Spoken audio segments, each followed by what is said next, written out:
Report from Santa Fe is made possible in part by grants from the members of the National Education Association of New Mexico, an organization of professionals who believe that investing in public education is an investment in our state's economic future, and by a grant from the Healy Foundation, Taos, New Mexico.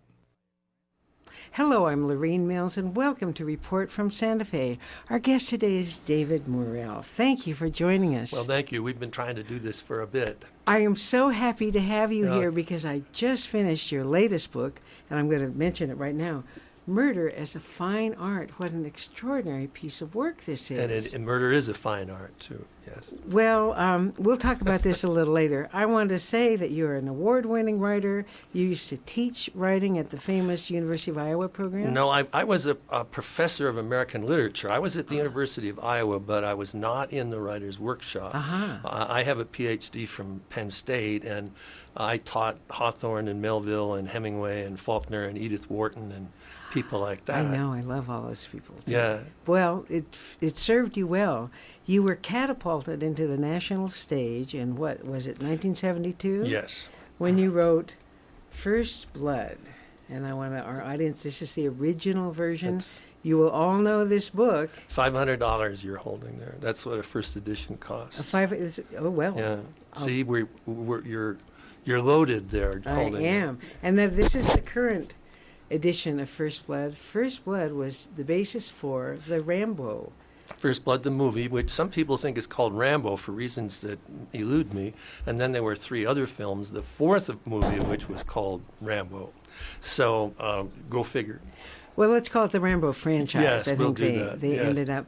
So how did you, because this book was profoundly changed the action genre. Yes. So how did you write Rambo or First Blood? What were you thinking? Well, I mentioned that I was at Penn State. Now we're going to go back a ways. I was a graduate student there in 1967 and 1968, and it's important to note that I was then a Canadian citizen.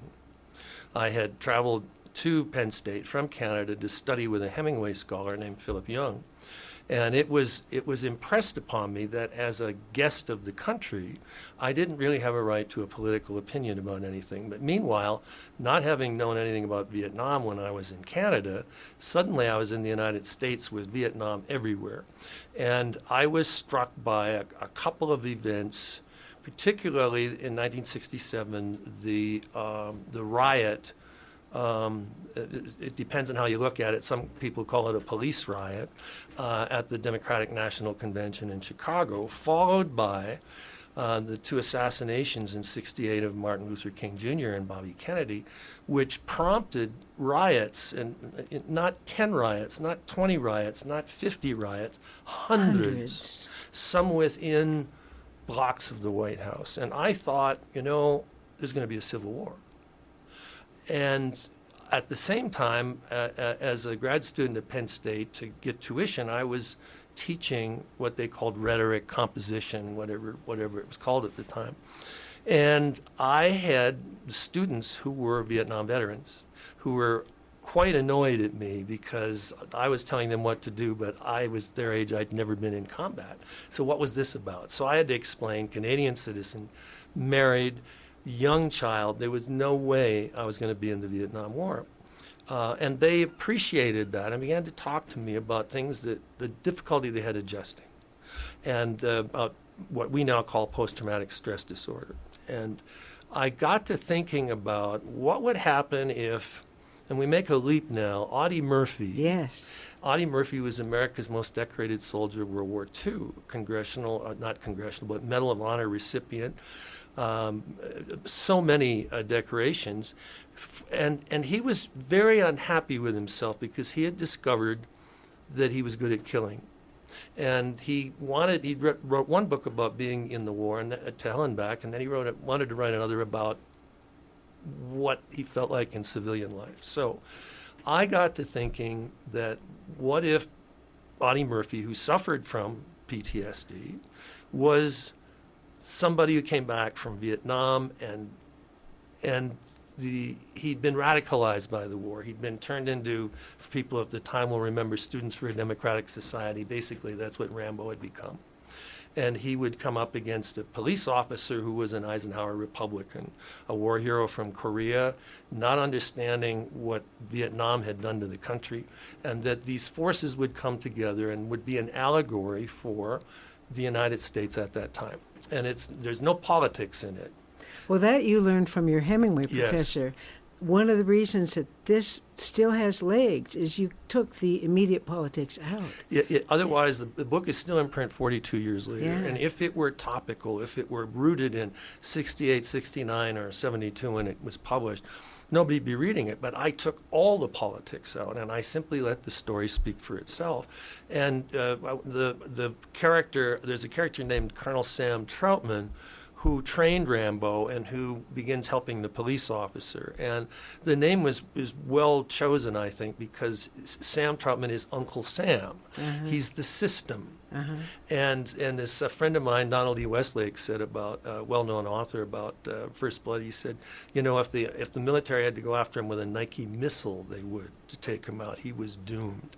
And so all of that was in the book, and I think it's part of the reason why it's still being read today. But Time magazine, in their review of this book, Yes. has made this word I'd never heard before, that you changed carnography, Yes. carnate, meat. The meat novel. But you actually changed the whole genre of action movies. You took the pulp Yes. cliches out. Yes. How? Well, it was part of the Hemingway thing. I got to thinking, I'm writing an action book.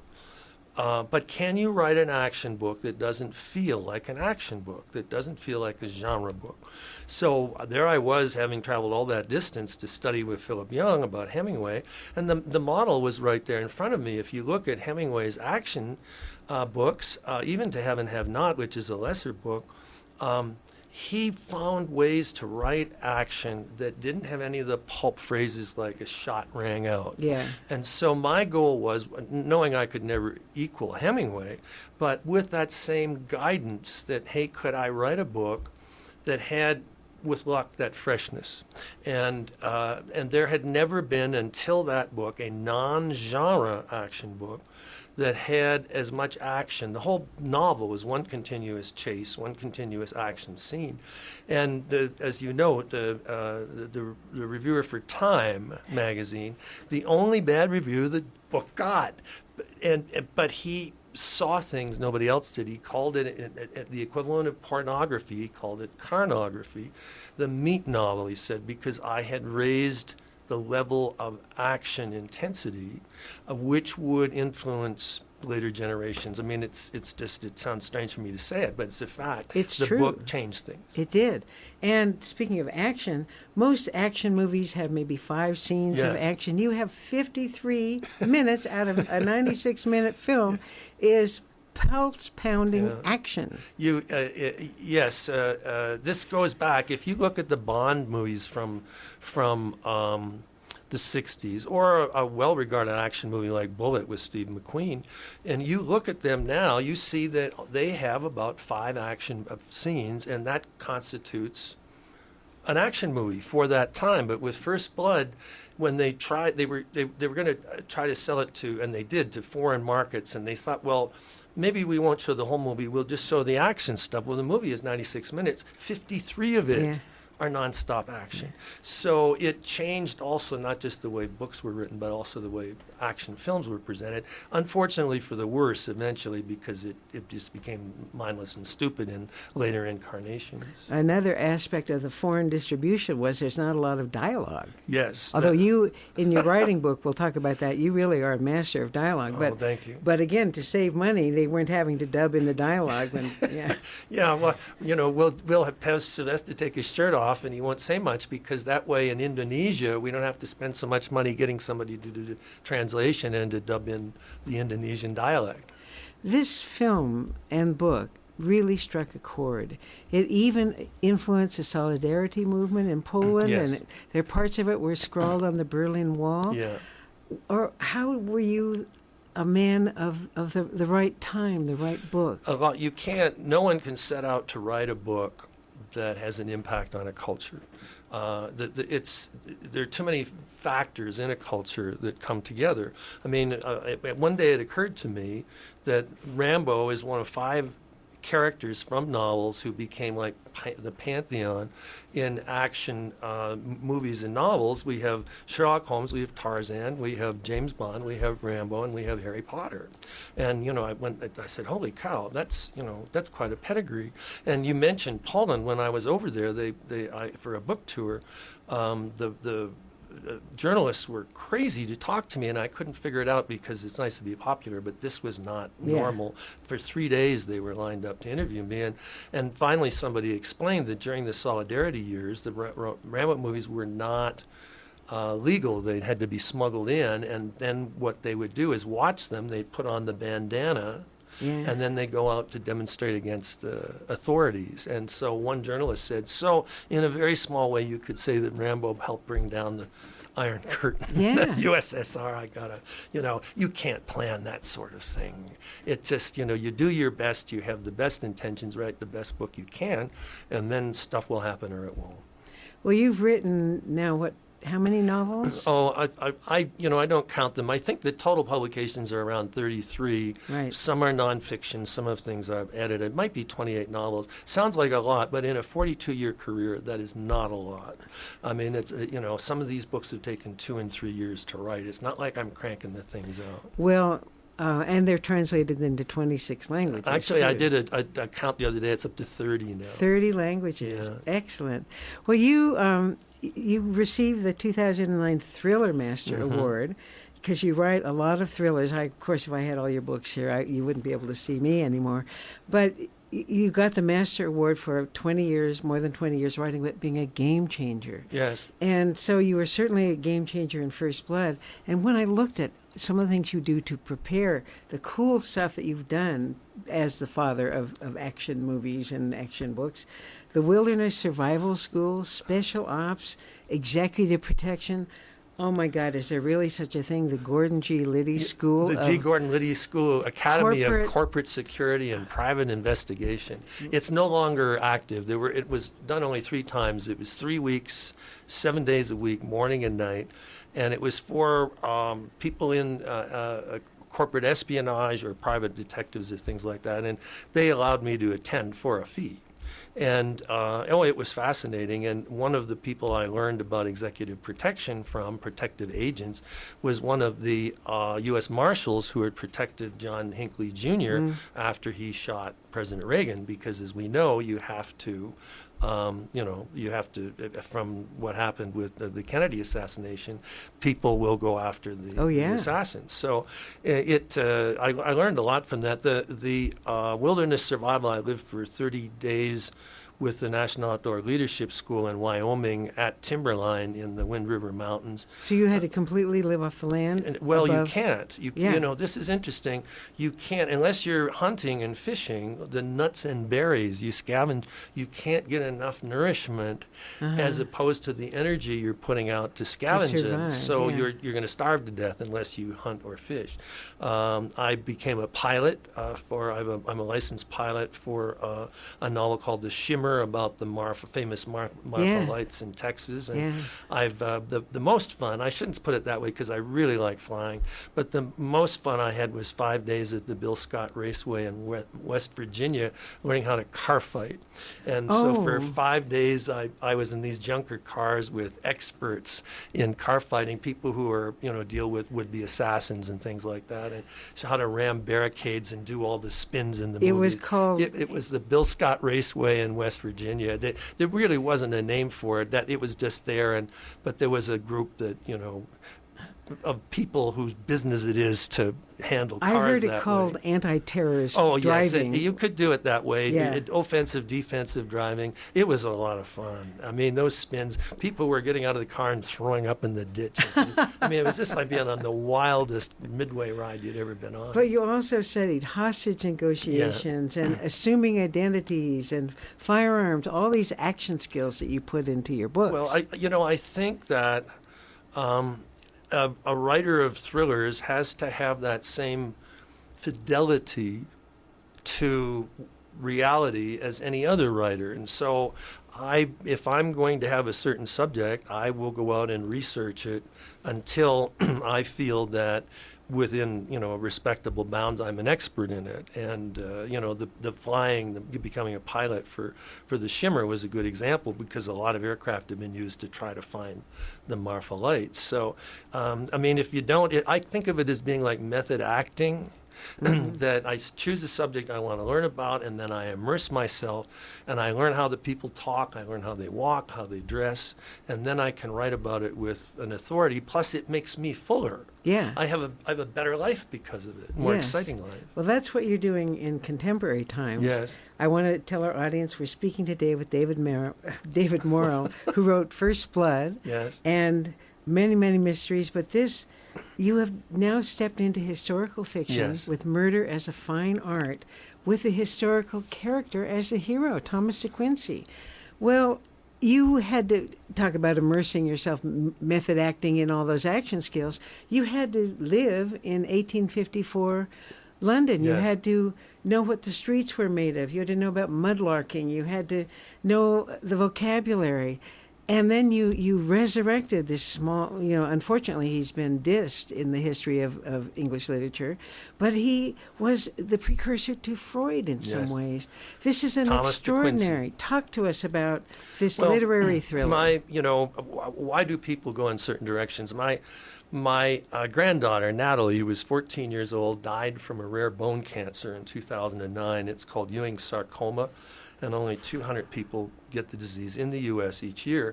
My son died from the same disease in 1987. So he was sorry. 15. And it's not believed to be inherited. This is just a cosmic coincidence of terrible proportions. And I went, as you would expect, especially for, grief twice observed, if you like. I just went to ground. I couldn't do much. And I happened to be watching a film about Charles Darwin called Creation. And Darwin had a nervous breakdown because of his favorite daughter died. And so it's about his grief while he was writing On the Origin of Species. And somewhere in it that they talk about, he had boils, he had stomach problems, he had headaches, he couldn't sleep, he had, all these, which we recognize as anxiety and depression, but which in those days they didn't know what it was. And near the end of the movie, somebody comes and says, Charles, there are people like Thomas de Quincey who say that we can be controlled by thoughts and emotions we don't know we have. Yeah. And I went crazy. I couldn't wait for the movie to end, because I thought this cannot be true, that this Thomas de Quincey, whom I'd read in graduate school, but who was usually dismissed because he wrote a book called Confessions of an English Opium Eater. And I thought, let's find out about this guy. And he did indeed invent the word subconscious. He anticipated Freud by 70 years. And he wrote this wonderful essay called On Murder Considered as One of the Fine Arts. This guy was just absolutely wonderful, and he was fascinated by the first publicized murders in English history, the Ratcliffe highway murders in 1911. So, to leap forward, I became committed to writing about de Quincey and Murder as a Fine Art and the Ratcliffe highway killings as a way of getting away from the modern world.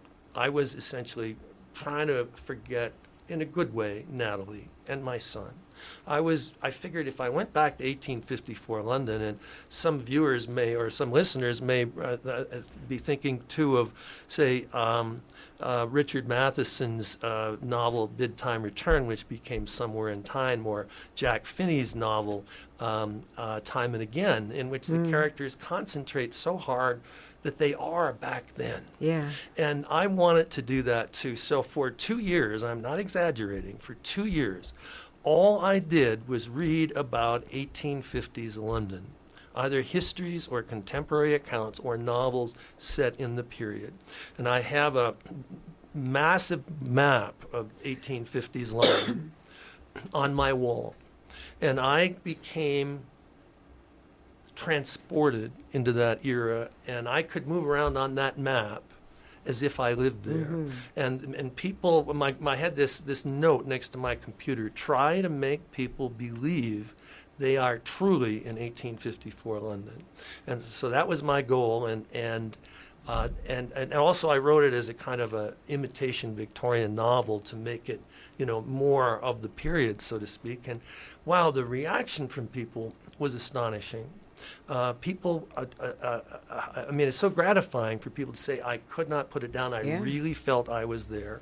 And, and it was a risk for me, a contemporary thriller writer, if we like to put it that way, going back in time and to another country. So I had to, in effect, do the research that amounted to getting a PhD in Victorian culture. Yeah. And again, it made my life so much fuller and psychologically helped me. It took me away from the immediate pain of what had happened to Natalie.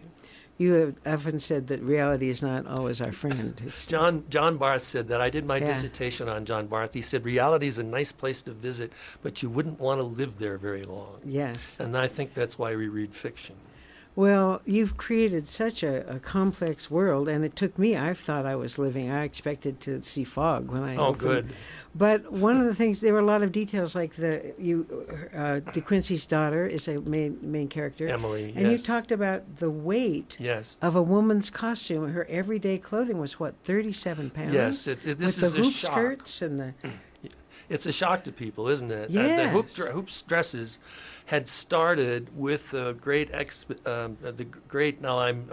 was called the Crystal Palace exhibition or the Great Exhibition, the first World's Fair, and the hoops caught on. They were made from either metal or Whalebone. whale's teeth. A whale's teeth. Yeah. They call them whale's bone, but it's really Yeah. teeth. And now that had to be covered, and it was not a small area.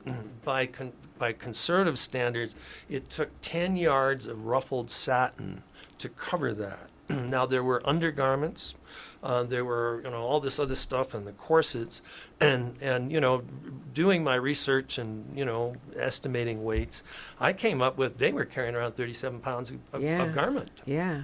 And No wonder they... She refuses to, of course. Emily prefers to wear what was called Bloomers? a bloomer skirt, yes, which Yeah. is basically men's trousers underneath Yeah. the skirt, and it doesn't fluff out like that.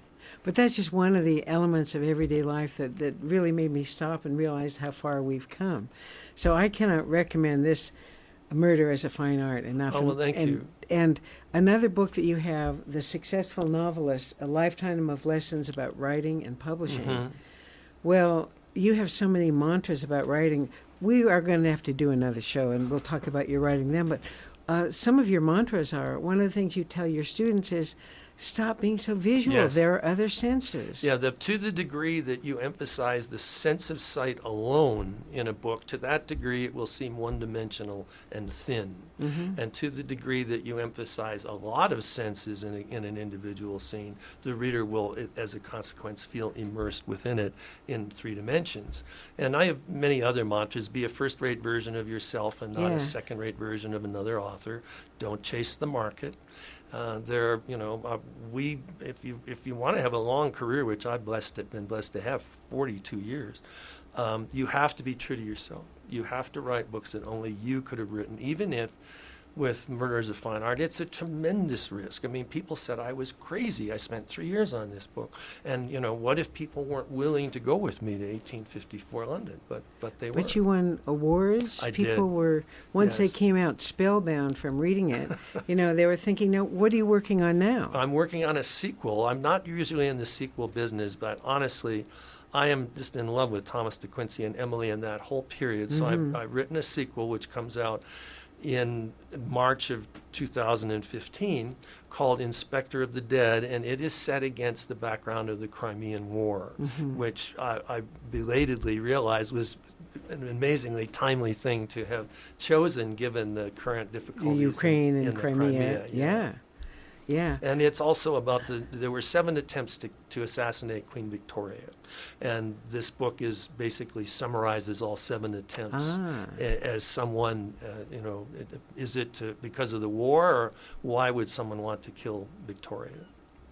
Well, the subtitle is A Lifetime of Lessons About Writing and Publishing. I just want to mention a little bit one of our contemporary issues, which is a big change in the publishing industry. There is right now, and things are subject to change all the time, but there's a battle between Hachette, the fourth largest publisher in America, and Amazon. Yes.